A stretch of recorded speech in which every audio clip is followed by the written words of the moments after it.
As they start to run up at Uganda, looked very impressive yesterday. A lot of strike runners. Tunisia. Jemmel was sin-binned for going for that intercept, which is a little bit of a contentious point at this point. At whether you go for Tunisia to get us underway, and he decides to go short with the restart, but very, very well dealt with by Uganda.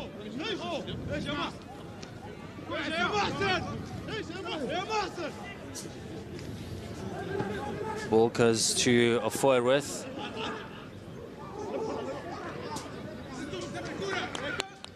Good work by Justin Kimono to secure that ball for his team. F.T.R. in the scrum half position. The pass not going to the hands of Kagisa, but he does well to recover. Philip Walker-Roch, the man cleaning out for Uganda. Back it goes to F.T.R, opting to go to the short side, spreads it out wide. And they get past the first defender, and this will be try number 1 for this Ugandan side. A poor defensive effort from Tunisia. Their coach will not be pleased with that, but it will be Uganda who open the scoring right on the first minute. Our discussion today, I think, should be who is the quickest at this tournament. You know, when you've got the Perry Bakers and some of those other speedsters, we want a discussion on who is the quickest at this tournament. And there's a... F.T.R gets us back underway. And it's Timothy Kagisa who loses the ball for.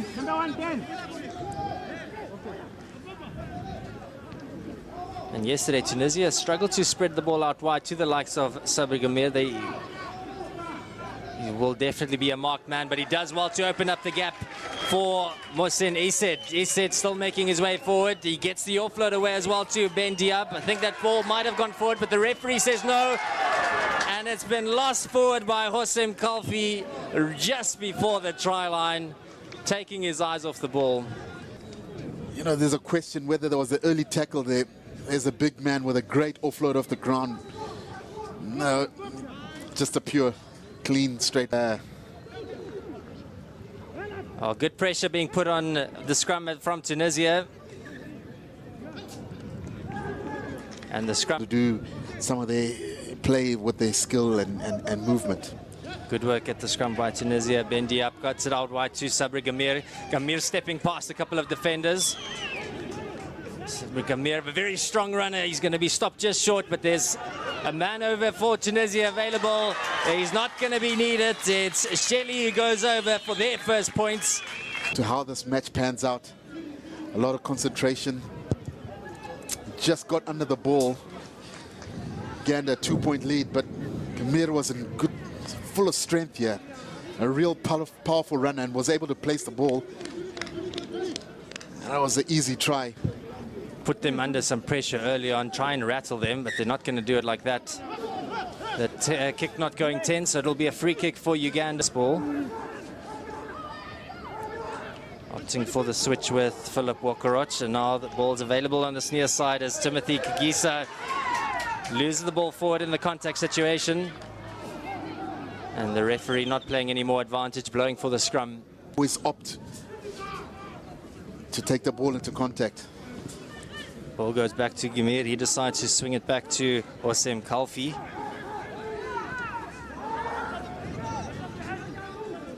Kalfi playing scrum off on this occasion. Back it goes to Sabri Gamir, back to Kalfi. Tunisia keeping it close for the moment. It's available at the back, picked up by Werani, and now back to the captain. Switch on the inside. Back to Werani. Tunisia need to remain patient on the attack, need to make sure that they keep their hands on the ball.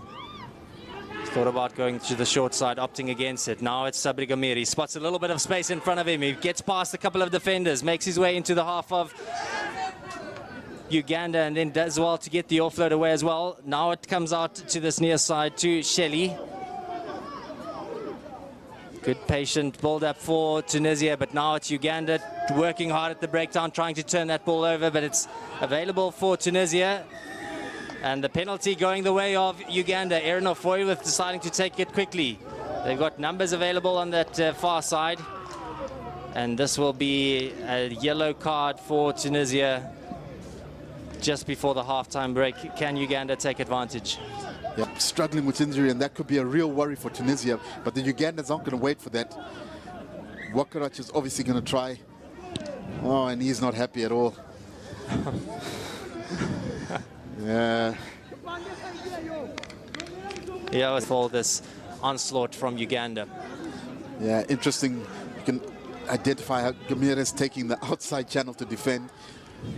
Oh, that pass, I think, might have drifted forward. We're right in line, and the referee saying that that was a knock-on, or at least the ball had gone forward. The halftime hooter did go, and the referee saying that is enough for the first half. So 2 points the difference at this stage. And again, it's those crucial conversions wide. But at halftime, it's Uganda 7, Tunisia 5. Can be in the game, and it's game on from there.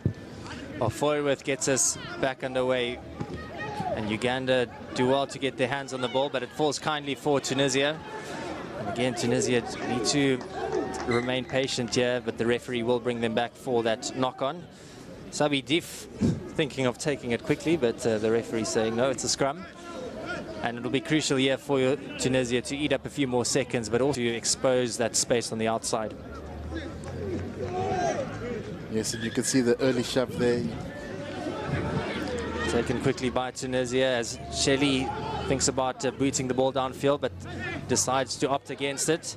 And now it's Ben Abderrahman, gets it away to his captain, Sabri Gamir.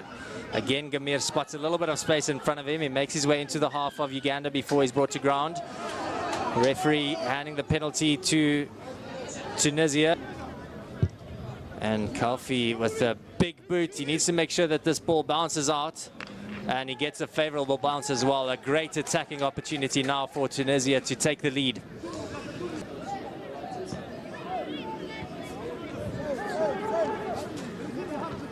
Diab opting to go in close at the moment. And the penalty has been awarded to Uganda. They spread their back line out quite wide, and then decided to keep it close for some reason. But now it's Uganda who go back on the attack. Justin Kimono taking the ball into contact, taken out now by Wakarach into the hands of Ofoiwith. Pass coming from Michael Okarach to Masan Ganzira. And this will be another score for this Ugandan side. It's going to be a race to the try line, but it's only going to be one winner on this occasion.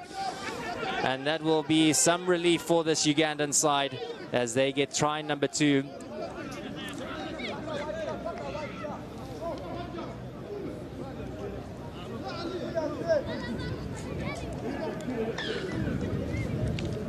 In terms of defensive patterns, that was straight man on man.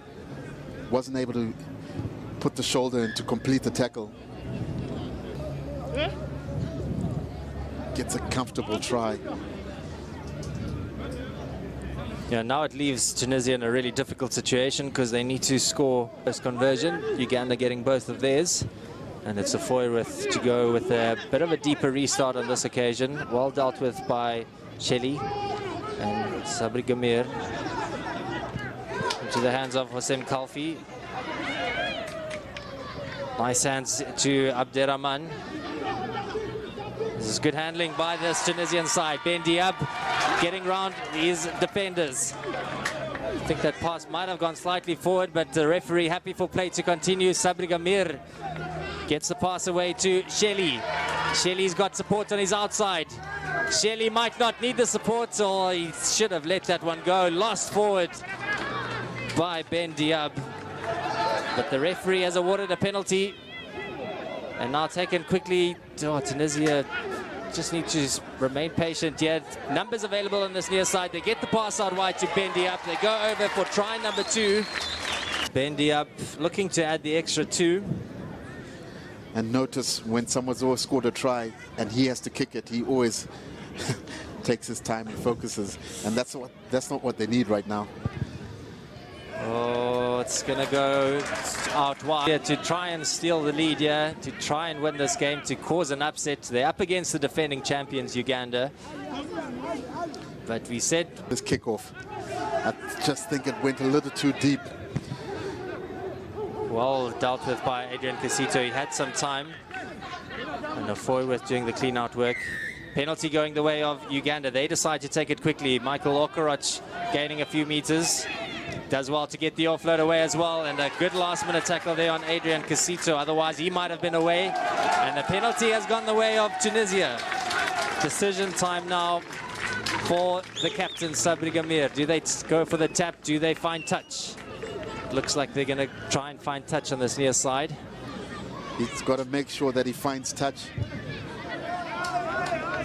I think he made sure for safety rather than going for the long pin into the 22 and get the ball to Gamir so that he can work his magic. He's been offloading some key passes, and that's a basic error, and that's what was also mentioned yesterday. As soon as you go for the line out, it means that it does make it difficult for you to get that ball. So now Uganda just need to kick this out, and they do that successfully. It'll be disappointing for Tunisia as they fail to progress to the semi-finals. And doesn't seem quite over yet. There's a flag, but the full-time score in game 2 of day 2, it's Uganda 14, Tunisia 10.